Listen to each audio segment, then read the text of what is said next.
6월 14일 월요일 사랑을 파는 곳 미국 몬태나주에 있는 편의점 세븐일레븐 한 매장에 본사의 매니저가 점검차 늦은 저녁에 들렀습니다. 추운 겨울에 늦은 시간이라 이곳에 오기 전에 들렀던 매장들에는 사람이 거의 없다시피 했었습니다. 그러나 이상하게 이 매장은 사람들이 많았습니다. 매니저는 이 늦은 시간에 사람들이 붐비는 것은 직원인 로베르토 때문인 것을 몇 분 뒤에 알게 됐습니다. 로베르토는 들어오는 손님에게 밝게 인사를 했고 조금이라도 도움이 필요해 보이면 주저없이 달려갔습니다. 특히 거의 문을 닫기 직전에 찾아온 한 노인은 고작 포장된 바나나 하나를 사려고 들어왔습니다. 로베르토는 마감 시간이 다 됐음에도 노인과 한참 이야기를 나누고 배웅까지 해주었습니다. 이 모습을 보고 깨달음을 얻은 매니저는 몇 달 뒤 승진을 해 미국 전 지점의 매니저들을 교육을 시키는 책임자가 됐는데 때마다 이 이야기를 하며 한마디를 덧붙였습니다. 우리는 단순히 물건만을 팔아서는 안 됩니다. 물건을 통해 사랑을 주는 것이 더 중요합니다. 마음만 충분하다면 어디서 무슨 일을 하던 사랑을 전할 수 있습니다. 하나님이 지금 나에게 맡기신 일에 충성함으로 복음과 사랑을 전하십시오. 오늘의 말씀. 우리가 이 계명을 주께 받았나니 하나님을 사랑하는 자는 또한 그 형제를 사랑할지니라.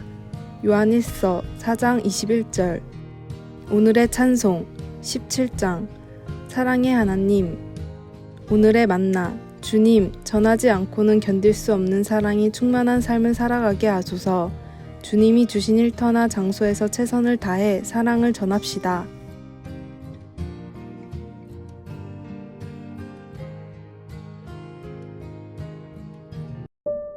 (6월 15일) 화요일 은혜의 리듬.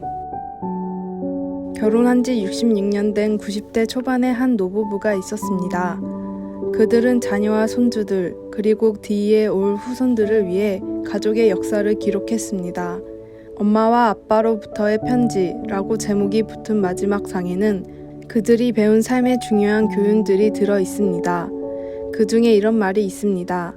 만약에 기독교 신앙이라는 것이 너희를 피곤하게 하고 힘들게 한다면 너희는 예수 그리스도와의 관계를 누린다기보다는 그저 종교 생활을 하고 있는 것이다. 너희가 주님과 동행한다면 지치지 않고 활력이 생기며 강하게 되고 삶이 활기차게 될 것이다. 마태복음 11장 28절에서 29절. 하나님을 섬길 때 전적으로 나 혼자의 힘으로 하는 것으로 생각한다면 나는 주님과 동행하는 것이 아니라 주님을 위해 일하기 시작한 것입니다. 거기에는 아주 중요한 차이가 있습니다. 내가 주님과 동행하지 않으면 영적으로 메말라 가고 깨어지기 쉬우며 사람들도 하나님의 형상으로 지음받은 동료라기보다는 귀찮은 존재가 되어버립니다.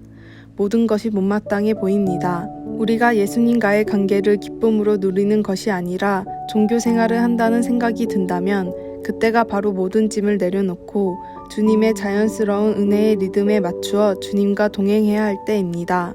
예수님은 우리와 동행하기를 원하십니다. 말씀. 나는 마음이 온유하고 겸손하니 나의 멍에를 메고 내게 배우라. 그리하면 너의 마음이 쉼을 얻으리니. 마태복음 11장 29절. 찬송 440장. 어디든지 예수 나를 이끌면. 기도. 예수님, 오늘 내 열심으로만 하던 것을 주님의 은혜의 길과 바꾸려고 주님께로 나아옵니다. 아멘.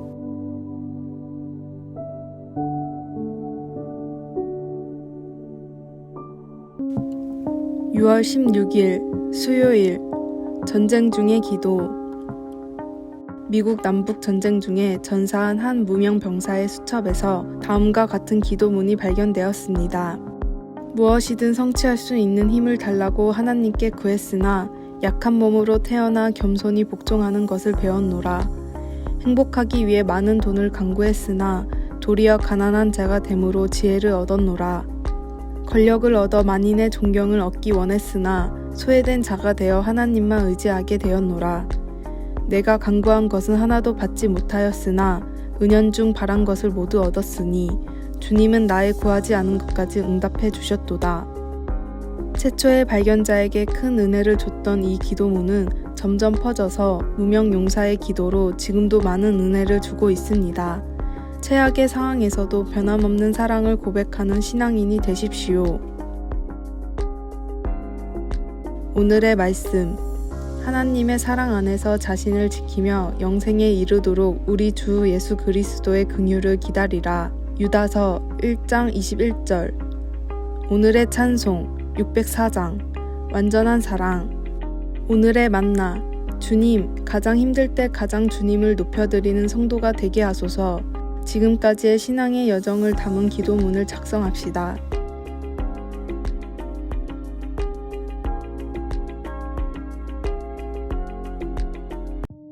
6월 17일 목요일. 웃는 이유. 직장에서 격려의 말은 중요합니다. 직장 동료들 사이에 나누는 대화를 들어보면 고객 만족과 회사의 이익, 그리고 동료 사원에 대한 존중이 어느 정도인지 대략 알 수 있습니다. 가장 성과가 높은 부서의 구성원들은 거절, 반대, 냉소적 말보다 긍정해주는 말을 6배나 더 많이 한다는 연구 결과가 있습니다. 가장 비생산적인 팀은 도움이 되는 말보다는 부정적인 말을 거의 3배 정도 더 많이 하는 것으로 나타났습니다.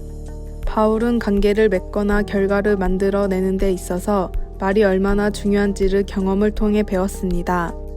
다메섹으로 가는 길에서 그리스도를 만나기 전까지 그의 말과 행동은 예수님을 따르는 자들을 공포에 떨게 했습니다. 그러나 데살로니가 교인들에게 편지를 쓸 즈음에는 그의 마음 안에 하나님이 역사하심으로 위대한 격려자가 되었습니다. 이제 그는 편지를 읽는 이들에게 자신의 본을 따라 서로를 격려해 주라고 권면했습니다. 그는 아첨으로 들리지 않으면서도 서로를 세워주며 그리스도의 영을 비추는 방법을 보여주었습니다.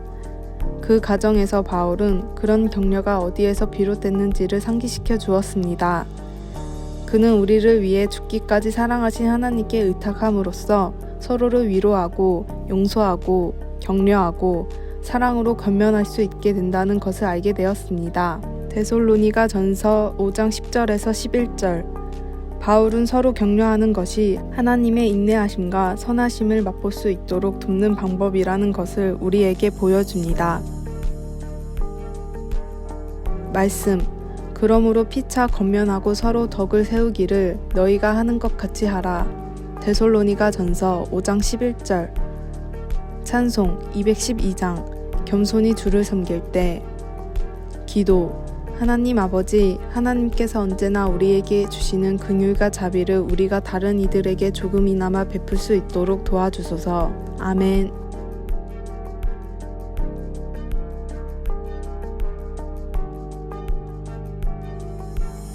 (6월 18일) 금요일. 낙심의 원인과 극복. 목적이 이끄는 삶의 릭 워렉 목사님은 낙심의 특징을 3가지로 정의했습니다. 낙심은 보편적인 것이라 누구도 피할 수 없다. 한 번 낙심한 사람은 또 낙심한다. 낙심은 전염성이 강하다. 그리고 이 낙심의 원인을 다음에 4가지로 지목했습니다. 첫 번째, 피로. 두 번째, 좌절. 세 번째, 실패. 네 번째, 두려움. 그리고 마지막으로 느헤미야 4장을 기반으로 낙심을 이기는 4가지 방법을 제시했습니다. 첫 번째, 아무리 바빠도 충분한 휴식을 취하십시오. 두 번째, 옳은 일을 옳은 방법으로 하고 있는지 확인해 보십시오. 세 번째, 하나님의 도우심을 기억하고 도우심을 구하십시오. 네 번째, 낙심에 지지 말고 맞서기를 선택하십시오. 하나님을 섬기는 사람들도 때때로 낭망하고 넘어질 때가 있습니다. 그러나 이런 낙심은 감정의 문제이며 일시적인 현상입니다. 이겨내기 힘든 감정의 소용돌이가 생기더라도 잠잠히 하나님을 바라십시오. 곧 사라질 감정에 빠져 선한 일을 지체하지 말고 영원한 하나님의 말씀을 기억하고 항상 천군 천사를 보내사 돕고 계시는 주님의 손길에 힘을 얻으십시오. 오늘의 말씀. 그러므로 우리가 낙심하지 아니하노니 우리의 겉사람은 낡아지나 우리의 속사람은 날로 새로워지도다. 고린도후서 4장 16절. 오늘의 찬송 382장. 너 근심 걱정 말아라. 오늘의 만나. 주님, 날마다 주시는 은혜로 매일 영육이 충전되게 하소서. 낙심에 쓰러지지 말고 하나님의 도우심을 인해 승리합시다. 아래에 빨간색 글자 구독을 누르시어 더 많은 전도의 열매를 맺으시기를 기도합니다.